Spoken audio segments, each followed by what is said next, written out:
Aujourd'hui, la grande maison est une habitation privée.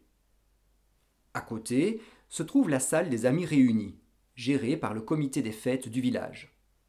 Nous voyons directement que des annexes ont été construites sur le côté droit.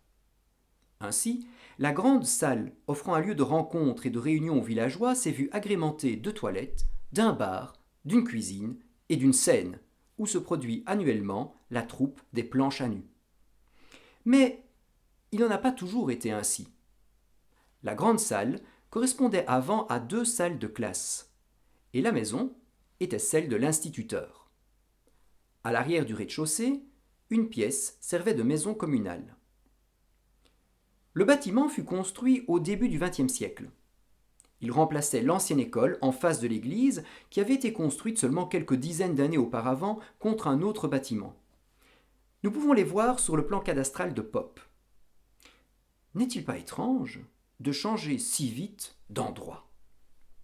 L'ancienne école existe toujours, mais elle a été transformée en grange et on lui a accolé un garage. Si nous comparons l'ancienne et la nouvelle école, nous voyons que leur dimension est bien différente. Et c'est là qu'il faut chercher la raison du déménagement. L'ancienne école était trop petite pour accueillir, en dehors de la belle saison, les 70 ou 80 garçons et filles du village. Même si l'enseignement primaire n'était pas encore obligatoire au XIXe siècle, la loi Nothomb de 1842 obligeait chaque commune à posséder une école primaire.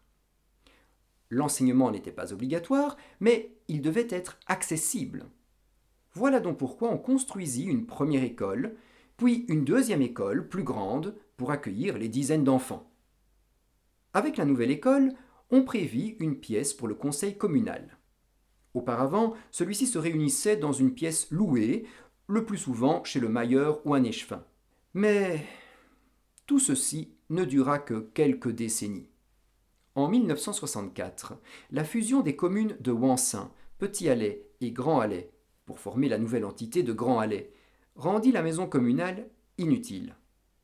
La maison de l'instituteur fut donc vendue. Un peu après, l'école elle-même perdait son utilité. Même si l'enseignement primaire était à présent obligatoire, c'étaient les élèves qui manquaient. Le développement des moyens de transport rendait les écoles environnantes facilement accessibles.